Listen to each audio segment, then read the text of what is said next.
Hai semuanya, balik lagi sama calon sarjana. Negara kalau nggak diurus dengan benar, hasilnya bakal kelihatan kok. Buat sekedar ngejalanin hidupnya doang, rakyatnya pasti pada susah. Semuanya balik lagi karena presiden dan juga pemerintahannya yang nggak becus, hingga membuat sebuah negara terpuruk. Sudah penasaran dengan apa yang mereka lakukan? Hai, aku Jenny dari Calon Sarjana, dan kali ini kita akan bahas beberapa pemimpin negara di dunia yang dianggap gak becus dan gagal total saat memimpin suatu negara. BTW, kalau kalian suka dengan video seperti ini, jangan lupa kasih likes, share, dan juga subscribe-nya ya guys. Nomor 10. Jean-Claude Duvalier. Biar lebih singkat dan aku gak susah bacanya, kita sebut aja ya orang ini sebagai Baby Doc. Biasa dia dipanggil itu soalnya guys. Oke, Baby Doc ini menjadi presiden Haiti di usia yang super muda, yaitu 19 tahun pada 1971. Awalnya banyak yang berharap Baby Doc ini bakal berbeda dari ayahnya yang diktator. Dia mulai melonggarkan sensor media dan memberi sedikit kebebasan politik. Bahkan Amerika Serikat sampai mau ngasih bantuan lagi loh ke Haiti, tapi sayangnya harapan itu tidak bertahan lama. Iya, bayangin aja dong, dia ini lebih suka foya-foya daripada ngurus negara. Koleksi mobil mewahnya banyak, ya di mana-mana, sementara rakyatnya gimana tuh? Hidup susah semua. Total sih ada sekitar 5,4 triliun rupiah yang diambil dari anggaran negara untuk masuk ke kantong pribadinya sendiri. Terus meski awalnya agak longgar, lama-lama dia balik lagi ya jadi diktator. Kritik dilarang, lawan politik juga disingkirkan. Wartawan pun jangan harap ya bisa lolos hidup-hidup kalau mereka berani ngangkat berita yang ngejekin pemerintah. Efeknya ya, Haiti tetap menjadi negara termiskin di benua Amerika dan rakyatnya pada ngungsi ke Florida saking susahnya hidup di negara sendiri. Bahkan pernikahannya dengan Michelle Bennett di tahun 1980 ngabisin duit $3 juta dong guys. Padahal rakyatnya banyak yang kelaparan tuh. Gak mikir ya nih orang. Nomor 9. Nicolas Maduro. Sampai sekarang, Venezuela nggak bisa lepas dari keterpurukan sejak dipimpin Nicolas Maduro dari tahun 2013. Sedih nggak sih jadi mereka? Negaranya kaya akan minyak tapi rakyatnya malah susah cari makan sampai ngemis-ngemis cari obat saking susahnya ya guys. Abisnya miliaran rupiah telah diambil untuk danain kekuatannya agar dia tuh tetap bisa berkuasa selama mungkin. Dia aja sampai berani loh ngubah tanggal pemilu sama mengancam kandidat lain untuk mundur atau bakal tahu sendiri akibatnya. Terus banyak anggota pemerintahannya yang eksploitasi minyaknya sendiri sampai ada 31 kasus dan 200 orang koruptor coba. Nggak heran dia ekonominya mengalami hiperinflasi sampai WNI yang tinggal di sono aja curhat kalau makan di restoran tuh bisa 7 juta rupiah sendiri. Tabungan yang tadinya ada 400 juta rupiah nih misalkan besoknya bisa dihargain kayak 4.000 perak doang dong guys. Dan karena situasinya itu semakin memburuk, wajar lah ya jutaan warga Venezuela berujung kabur ke negara tetangga. Ya, faktanya juga ini menjadi krisis pengungsi terbesar di sejarah Amerika Latin loh. Nomor 8. Ferdinand Marcos. Tahu Bongbong Marcos yang saat ini jadi presiden Filipina? Harusnya tahu lah ya, soalnya dulu tuh dia sempat mau hapus hari libur yang memperingati revolusi karena rakyat berhasil menggulingkan ayahnya. Ya salah guys, pengen nyapuin dosa bapaknya karena selama 2 dekade itu ayahnya ini dikenal sebagai diktator. Nah kalau untuk dirinya udah gak terhitung sih ya betapa besar semena-menanya waktu dia memimpin. Contohnya seperti pelanggaran HAM nih ya, ada 35.000 orang kabarnya dihajar habis-habisan, 70.000 orang dipenjarain, sementara orang hilang mencapai 737 kasus, dan 3.257 orang telah dihabisin tanpa ngikutin aturan hukum. Pokoknya nggak pakai tebang pilih deh, semua bisa disapu bersih, sampai petani biasa sekalipun juga bisa kena. Udah gitu, dia ini tergolong koruptor kelas kakap ya guys. Bayangin dong, dia dan keluarganya diduga nyolong uang negara sampai 10 miliar dolar Amerika atau setara dengan 150 triliun rupiah. Lalu dia ini terkenal suka main curang ya pas pemilu. Dirinya sering pakai cara-cara kotor seperti intimidasi, politik uang, sampai kekerasan cuma untuk bisa memenangkannya. Dan di saat rakyatnya pada kelaparan, istrinya ini kabarnya telah mengoleksi 3.000 pasang sepatu loh. Ya jelas saja warganya pada marah semua lah ya. Nomor 7. Robert Mugabe. Robert Mugabe datang-datang seperti Soekarno namun berakhirnya malah jadi Soeharto nih. Ini kisah presiden di Zimbabwe yang menjabat dari tahun 1987 sampai 2017.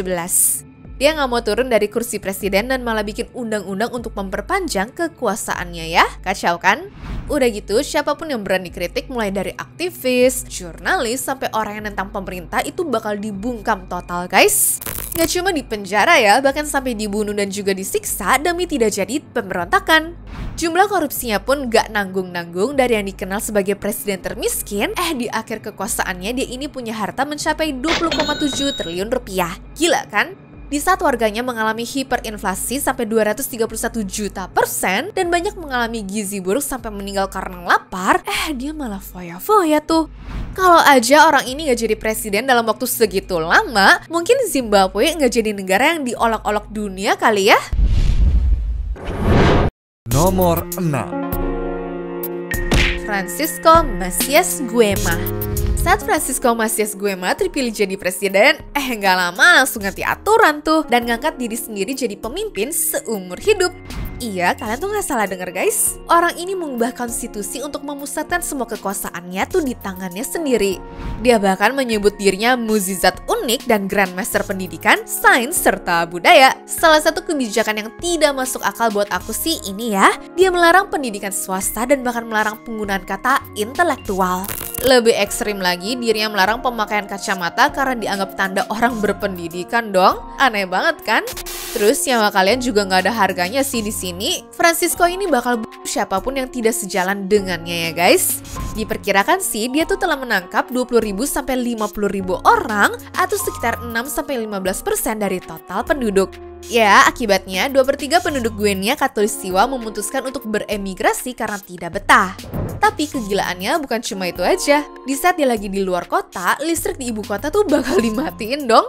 Francisco juga ngubah moto negara menjadi tiada Tuhan selain Francisco Macias Nguema. Tentaranya pun diminta berpakaian seperti Santa Claus untuk menghabisi 150 orang oposisi di Stadion Malabo dengan diiringi lagu The Days of Christmas. Coba guys. Dan karena aksinya ini, dia berhasil digulingkan serta menerima eksekusi mati dengan tembakan sebanyak 101 kali.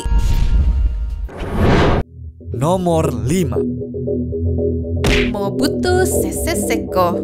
Kongo itu nggak stabil bukan sama pemerintah sekarang, tapi dari tahun 1965 sampai 1997.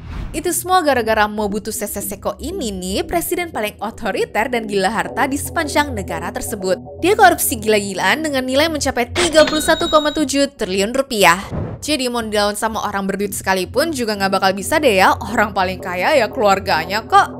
Dari artikelnya Tirto kita bisa lihat nih kalau dia ini licik banget karena ternyata dirinya ini bisa naik setelah melihat ada celah yang bisa dieksploitasi. Terus sama juga seperti nomor sebelumnya, infrastruktur yang awalnya bagus malah tidak dipelihara dengan benar ya guys. Akibatnya nih hampir semuanya rusak dan gak bisa berfungsi total yang ujung-ujungnya rakyatnya juga mesti kena getahnya. Nah, pada tahun 1997 dia akhirnya digulingkan oleh sebuah pemberontakan dan membuatnya kabur ke luar negeri serta meninggal setahun kemudian.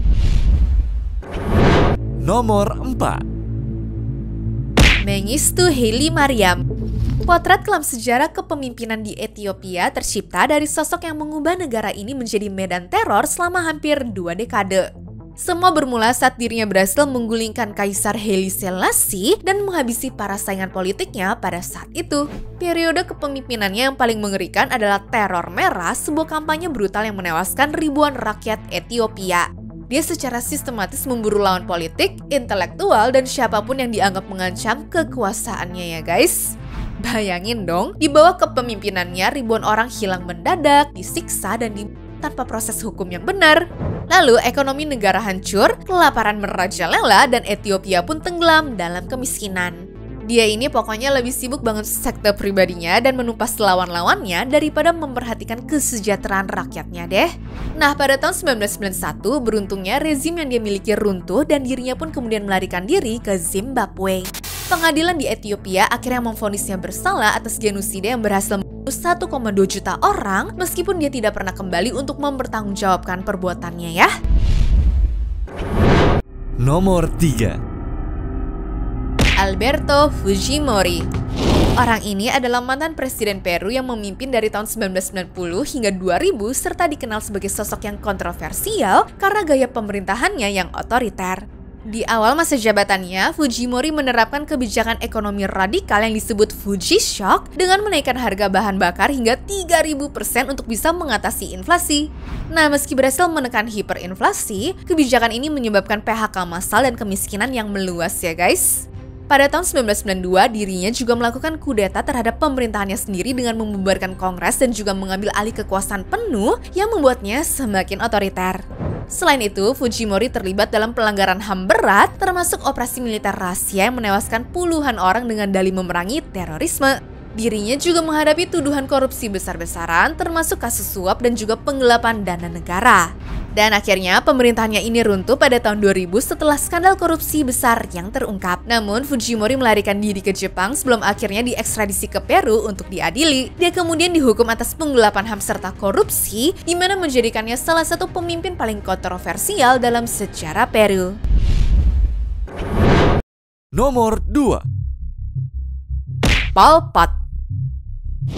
Berikutnya datang dari negara Kamboja yang pernah punya sejarah kelam sekitar tahun 1975 sampai 1979. Itu semua terjadi dalam masa pemerintahan Pol Pot yang pernah menerapkan kebijakan-kebijakan ekstrim di mana mengakibatkan penderitaan luar biasa bagi rakyat Kamboja.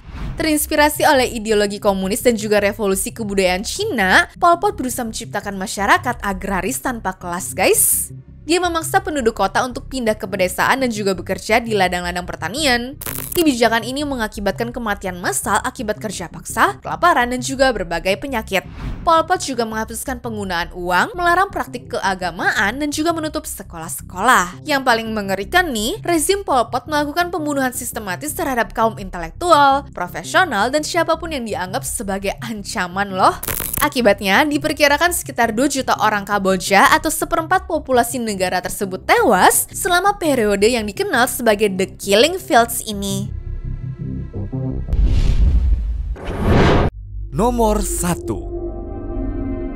Saparmurat Niyazov. Masih ingat Venezuela yang negaranya kaya tapi salah urus? Turkmenistan juga gitu ya guys, tepatnya dari tahun 1991 sampai 2006 gara-gara dipegang sama Saparmurat Niyazov ini. Sejak merdeka dari Uni Soviet, kondisinya tidak tambah membaik ya karena dia ini otoriter sekali. Dia memasang foto dan patung dirinya sendiri di seluruh negeri, mengganti nama bulan dan juga hari dalam kalender dengan namanya sendiri dan juga keluarganya, hingga nama barang seperti yogurt aja juga diganti. Tapi bukan cuma itu aja ya guys, dia juga melarang adanya opera, balet, sirkus, serta melarang pria berjanggut dan juga wanita yang menggunakan makeup di TV. Dirinya bahkan menulis buku berjudul Ruh Nama yang wajib dipelajari di sekolah dan juga tempat kerja ya. Gila kan? Ada yang protes? Ya tentulah. Kebanyakan kaum muslim di sana udah pasti nggak terima ya, tapi hasilnya mereka digusur, bahkan diciduk sama polisi rahasia. Pokoknya jangan sekali-kali deh nyerang bapak Turkmenistan ini, bisa-bisa langsung dilenyapin seperti pesaingnya atau para orang pintar di negara itu guys. Makanya rakyatnya pada saat itu pada sengsara, di mana standar kesehatan dan juga pendidikannya pun ikut menurun.